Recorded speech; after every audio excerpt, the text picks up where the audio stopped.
जो आप अपनी जिंदगी में बहुत कुछ पाना चाहते थे, उसके आइडियाज ऐसे आएंगे, एकाएक दिमाग में कौंध जाएगी कोई चीज जो अब तक नहीं हो रही थी, वो होनी शुरू हो जाएगी। उसका आइडिया मिला और उस पर काम करना शुरू कर दीजिए। कोई संगीतकार जब बहुत शांत और बहुत आनंद में और उमंग में होता है, उसके अंदर कोई एक ट्यून उतरती है आसमान से, अंदर दिमाग में एक नई तर्ज। साज पर जैसे ही उसको वो बैठाता है, दुनिया नाचने लग जाती है उसका गाना सुनकर। क्या अद्भुत धुन बनाई इसने। आती कहां से? ऊपर से उतारता है भगवान, अंदर देता है, अंदर से ही फिर वो साज में आती है और फिर आप जो है उसको गुनगुनाते हैं। आप जो भी जिंदगी में कुछ बड़ा पाना चाहते हैं, उसके लिए बस यही है कि आपको मन को शांत करना है और वो सारी उत्तेजना, वो सारी शिकायतें भूल जानी है। क्योंकि हम धन्यवादी है ही नहीं। एक मिनट में देखना शुरू कर देते हैं, ये क्यों नहीं किया इसने, ये तो ठीक है। वो किसी एक महिला का बच्चा नहर में गिर गया, अब सब लोग चिल्लाए, बच्चा गिर गया, बच्चा गिर गया। एक आदमी जो सब्जी बेचने वाला टोकरा लेकर सिर पर जा रहा था, उसने देखा बच्चा गिर गया है नहर में। उसने टोकरा अपना एक तरफ फेंका और एकदम छलांग लगाई और नहर के अंदर तैरता हुआ गया, उस बच्चे को बचाकर लाया, बाहर लाकर उसको ऐसे पेट के बल लेटाया, दबा दबा के उसके मुंह से पानी निकाला और ठीक करके जब बच्चा रोने लगा, उसे लगा कि बस काम मेरा पूरा हो गया। इतनी देर में वो महिला भी भागती भी आई जिसका बच्चा गिरा था। उसने अपने बच्चे को देखा, देखने के बाद बोले, किसने बचाया मेरे बच्चे को? तो वो आदमी, अच्छा आपने बचाया? बोले हाँ। आपने? बोले हाँ जी, मेरा फर्ज था। बोले फर्ज वर्ज तो ठीक है, इसकी चप्पल कहाँ है?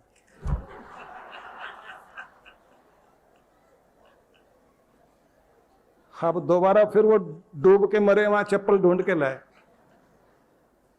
फर्ज वर्ज तो ठीक है, इसकी सैंडल जो पहन रखी थी पांव में, वो बताओ कहां है? आप कहेंगे वो महिला ऐसी थी। आप जरा सोच के देखिए, भगवान ये तो तूने दिया ठीक है, लेकिन ये और देता ना, ये मुसीबत क्यों गले में डाल दी मेरे? ये आदमी क्यों साथ में दे दिया? ये पड़ोस में ऐसा आदमी क्यों दे दिया? कोई ना कोई इस तरह की शिकायत जिंदगी में रह जाती है। हम धन्यवाद करना भूल जाते हैं, शिकायत जिंदगी में जुड़ जाती है, जिसका परिणाम ये होता है कि जो लहर चली थी आपकी जिंदगी में खुशियां आने की, वो रुकनी शुरू हो जाती है। आज से ये चीज रोकिए अपनी और बनाइए अपने आप को ऐसा, जो कुछ दिया, जितना दिया, जैसा दिया, जिस तरह का दिया, उसका धन्यवाद करना है, शिकायत करना छोड़ देना है। जैसे ही आप ये करेंगे, चमत्कार होना शुरू होगा। अपनी डायरी में लिखना शुरू कर दें, ये भी दिया, ये भी दिया, ये भी दिया, ये सब तेरी सारी चीजें मेरी जिंदगी में इतनी कृपा देने वाली हैं। और फिर उसे याद करना चाहिए कि तो किस तरह का है। आप भले ही भगवान को शिव के रूप में याद करें, कृष्ण के रूप में याद करें, राम के रूप में याद करें, उसे नारायण के रूप में याद करें, जगदम्बा, जगजननी, माँ परमेश्वरी, माँ भवानी के रूप में याद करें, भगवान या भगवती, महाकाल या महाकाली, महादेव या महादेवी, जिस भी रूप में आप याद करते हैं उसी रूप में उसे पुकारिए और उसको धन्यवाद दीजिए। और फिर आप ये देखिए कि वो धन्यवाद आपको और धन्य करेगा और आगे बढ़ाएगा। तो शुद्ध बुद्धि वाला वो है जो शांति का पुजारी, शुद्ध बुद्धि वाला वो है जो धन्यवादी है, शुद्ध बुद्धि वाला वो है जो भगवान से जुड़ा हुआ है, शुद्ध बुद्धि वाला वो है जो क्षमा करता भी है और क्षमा मांगना भी जानता है। शुद्ध बुद्धि वाला वो व्यक्ति है जो अपने समय का ठीक ढंग से उपयोग करते हुए उस समय को ऐसी चीजों में बदल देता है जो यादगार बन जाती है। उतने समय में कुछ ऐसी चीज करके जाए कि लोग कहें वक्त का सही उपयोग तो इस आदमी ने किया है। तो आप कुछ भी इस तरह की चीजें सोचना शुरू कर दें और अपने आप को उस तरह बदलें। तो मैंने आपसे कहा, जीवन तयशुदा तरीकों से नहीं चलता, अचानक घटने वाली घटनाओं के द्वारा हमारा जीवन प्रभावित होता है। और ऐसे में जीवन में आता तनाव, स्ट्रेस आता है, ऐसे में जिंदगी में आता है डर, और ऐसे में जिंदगी में आती है चिंता, और ऐसे में जिंदगी में आती है निराशा। उस स्थिति में आपको प्रार्थनाओं के द्वारा भगवान से शक्ति मांगनी चाहिए, और वो शक्ति निश्चित रूप से आपको मिलती भी है और आपका कल्याण भी करती है। दूसरी बात, शुद्ध बुद्धि वाला व्यक्ति वो कहलाता है जो हड़बड़ाहट में नहीं जीता और तुनक मिजाज भी नहीं होता। तुनक मिजाज व्यक्ति वो जो एकदम आपे से बाहर हो जाए, आपा खो बैठे, जल्दी गुस्सा कर देना, जल्दी किसी को बुरा भला कह देना, ये सब चीजें जो है व्यक्ति के व्यक्तित्व को खराब करती हैं। तो मैं ये निवेदन करूंगा कि ये सब के बारे में तभी आप सोच पाएंगे जब आप एकांत में बैठकर डायरी हाथ में लेकर अपने बारे में लिखें कि मैं कैसा स्वभाव, कैसा व्यवहार, क्या कुछ करता रहा हूं, किन आदतों को दोहराता रहा हूं, और मेरे जीवन में किस परिवर्तन की आवश्यकता है। और उससे भी ज्यादा आपने लिखना है, मैं अपनी जिंदगी को कहां देखना चाहता हूं, किस ऊंचाई पर देखना चाहता हूं, और उसके लिए मुझे क्या करना होगा। ये डायरी आपकी जिंदगी को ऊंचाई पर ले जाने के लिए महत्वपूर्ण है, लेकिन ये डायरी आपकी निजी है, जिसे कोई दूसरा नहीं देखे। हाँ, जब आप नहीं रहोगे और तब वो पढ़ी जाए, तब एक विश्लेषण जरूर होगा कि किस तरह से इस व्यक्ति ने अपने आप को जीता, कहाँ से कैसे लेकर गया, कैसे अपने आप को निखारा, कैसे ये व्यक्ति इतना महत्वपूर्ण बना। और उस समय आपका मूल्यांकन बहुत अदब से होगा और खुद को भी एक आनंद आएगा जरूर।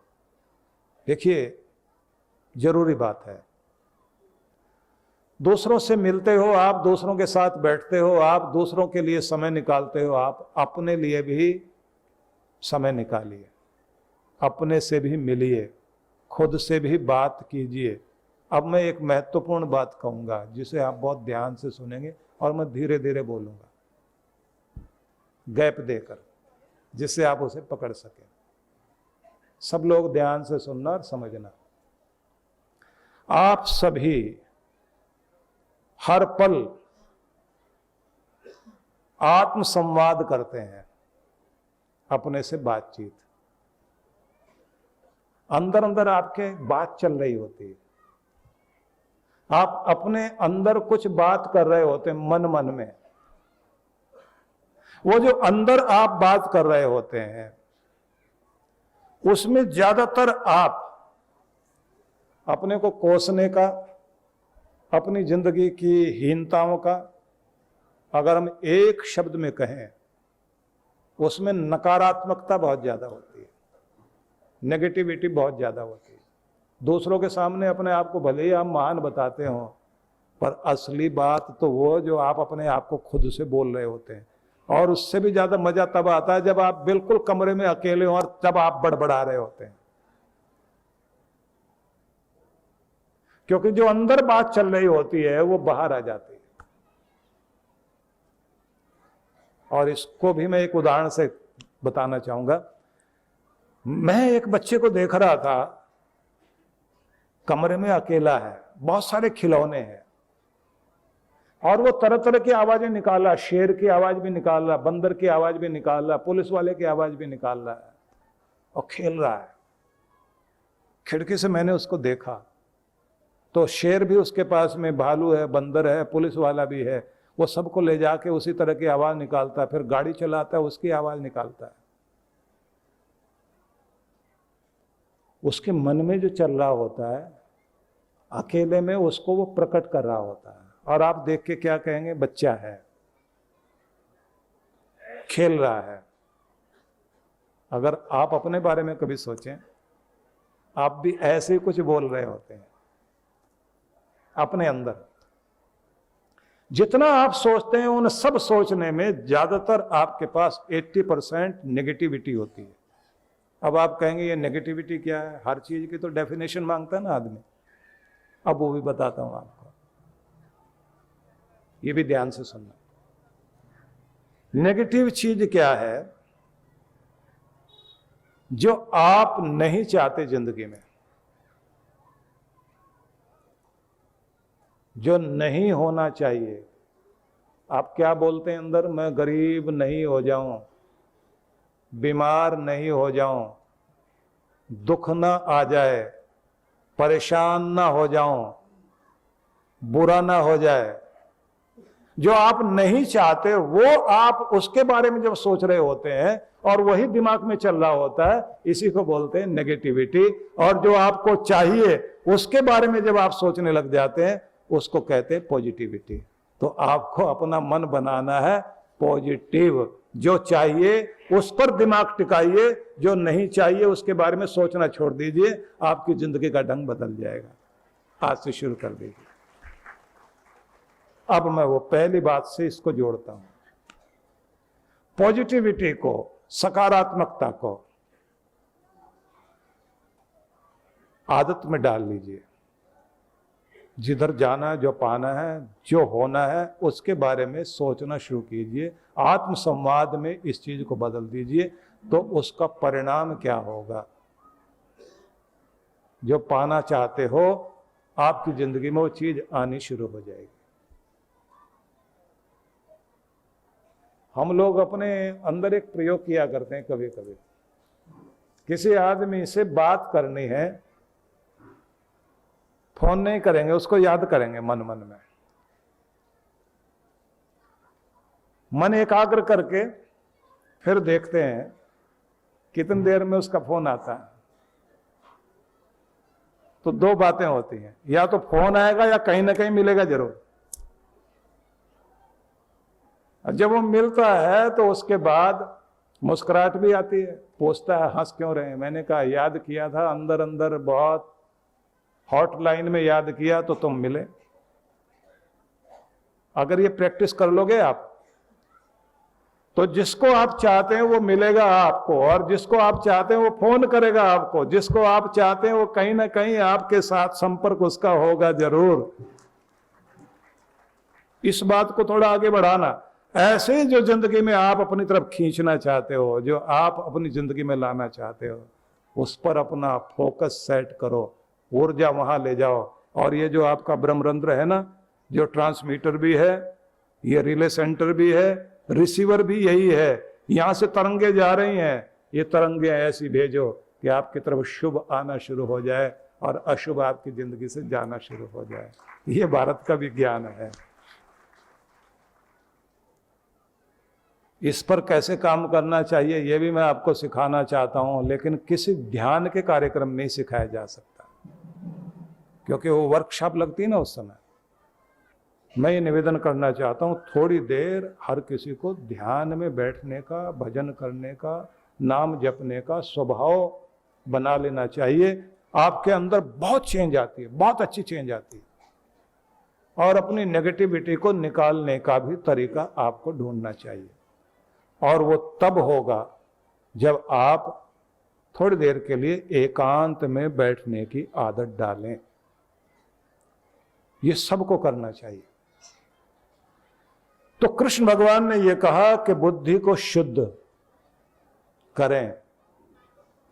दूसरी बात कही, धैर्य पूर्वक मन को वश में करते हुए चलें। मन को संतुलित, शांत, सहज बनाना। इसके लिए क्या करना चाहिए? दो तीन बातें ध्यान से सुन लें। एक, संतुष्टि। परमात्मा ने जो दिया, जैसा दिया, जितना दिया, जिस तरह का दिया, उसमें धन्यवाद करते हुए तृप्त अनुभव करें कि इतना तो मेरे पास है। जो नहीं है कि शिकायत छोड़ दीजिए, जो है उसका धन्यवाद करते हुए, चेहरे पर प्रसन्नता का भाव लाते हुए आप हर समय अपने आप को सौभाग्यशाली मानते हुए चलें, तो आपकी जिंदगी में खुशियां भी आएगी और आपका मन भी आनंद से भरपूर रहेगा। जब शिकायत करने बैठ जाते हैं, ये नहीं दिया, ये नहीं दिया, इतना देते तो ज्यादा खुश होता, यहां जीवन में कमी आती है। दूसरी बात, ईर्ष्या, द्वेष, निराशा, हताशा, इसको कम करते चले जाइए मन से। आपको अपने आप खुद को जीतना है। एक महिला के बारे में पढ़ने को मिला यात्रा के दौरान कोई मैगजीन में, कि किसी एक जगह पर काम करने वाली इस महिला को किसी एक फिल्म के डायरेक्टर ने देख करके ये कहा कि तुम फिल्मों में आओ, कैमरे के एंगल से जैसे मैं तुम्हें देख रहा हूं, तुम अपने आप में बहुत सुंदर हो, तुमने अपने आप को छिपा रखा है।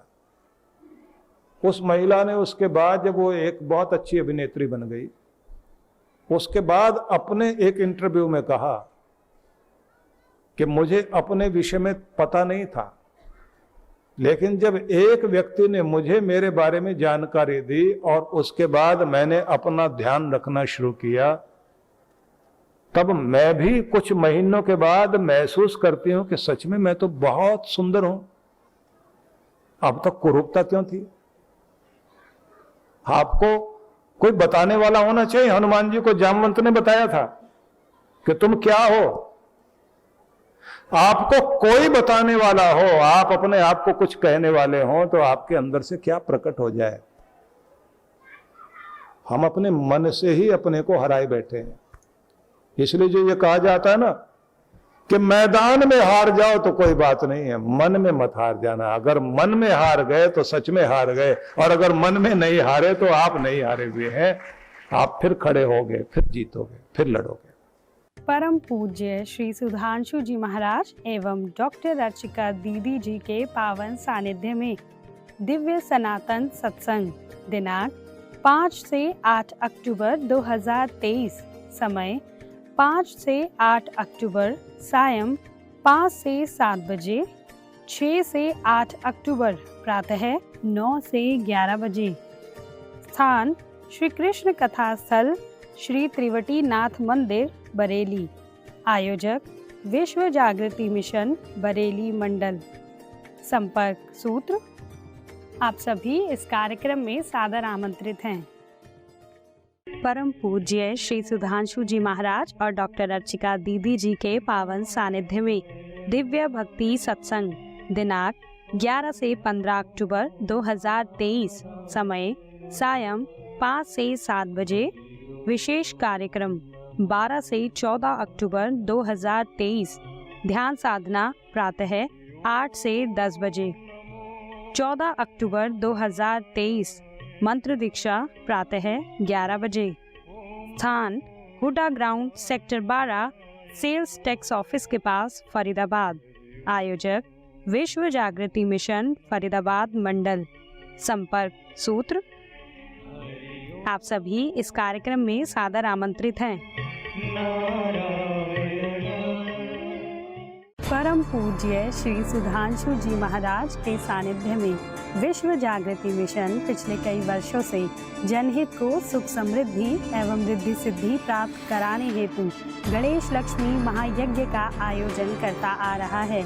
इसी क्रम में इस वर्ष भी आनंद धाम आश्रम के पवित्र प्रांगण में 26 से 29 अक्टूबर 2023 तक 108 कुंडीय गणेश लक्ष्मी महायज्ञ आयोजित होने जा रहा है, जिसमें गणेश लक्ष्मी के महाजाप के साथ साथ मंत्राहुति विशेष रूप से होगी।